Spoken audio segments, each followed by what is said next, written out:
I want to talk about something I uncovered this week that explains why I'm so busy but still feel stuck. I'm showing up and doing the work, yet the same problems keep looping. I ran through the deep dive version of my limiting belief interview, which I will share below, and the results surprised me. Fear of failure wasn't the obstacle. What held me back was something that sounds noble. For anyone new to this, a quick bit of context. So limiting beliefs aren't just negative thoughts like I'm not good enough or I can't do this. They're usually protective stories. They form to keep you safe from pain, rejection, or loss, but over time they quietly cap your growth. They live underneath behavior like over-planning, over-helping, over-delivering, constantly adding more instead of choosing. And that's where I was. On paper, things were going well. My calls convert, clients are happy, I've got paid community members, people tell me I'm good at this. But behind the scenes, I was trying to do everything at once. Creator, coach, social media manager, strategist, support system. And I kept telling myself it was ambition, but it wasn't.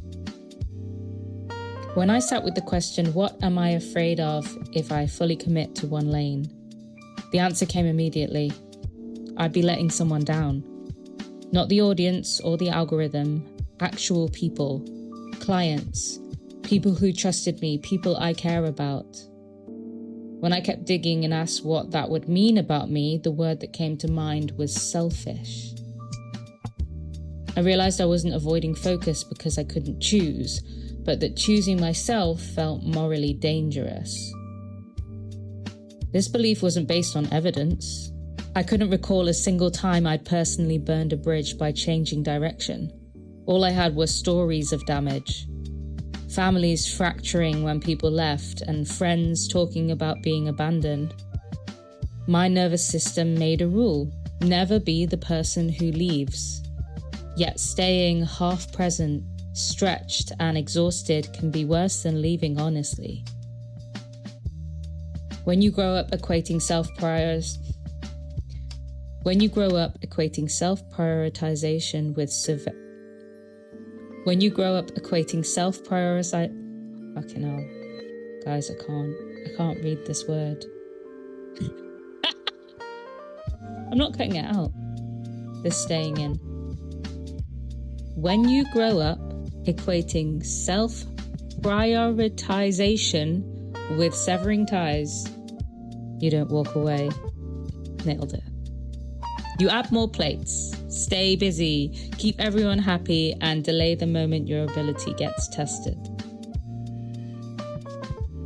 The deeper fear was, if I prioritize myself and it fails, then it proves that I'm not as good as I think I am. It wasn't the idea of failing in general, it was the prospect of a clean failure with no excuses or distractions. Well, I was also doing 10 other things. Living in the possibility gap of never actually trying and admitting failure.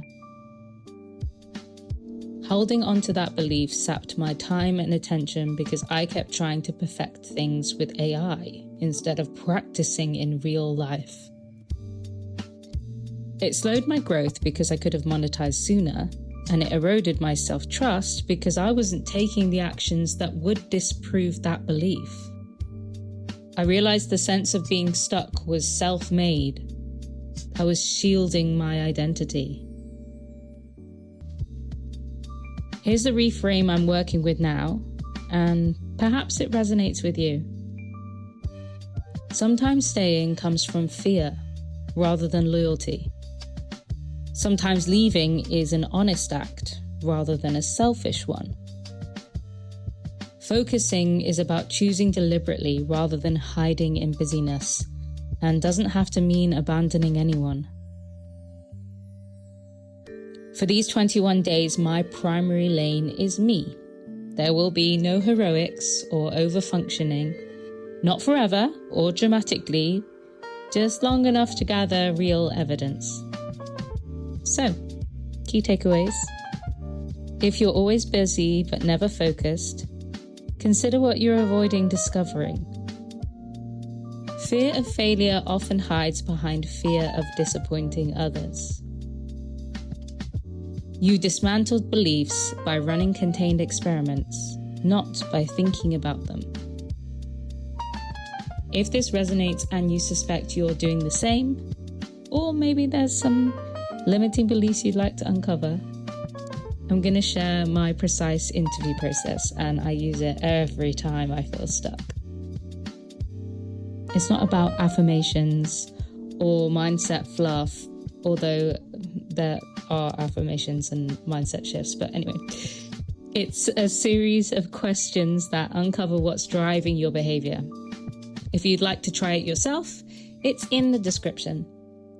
As always with these things, you get out what you put in, so no one-word answers.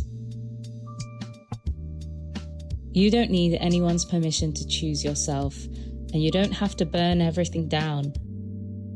Sometimes the bravest thing you can do is stop being indispensable and discover who you become when your effort finally has a direction.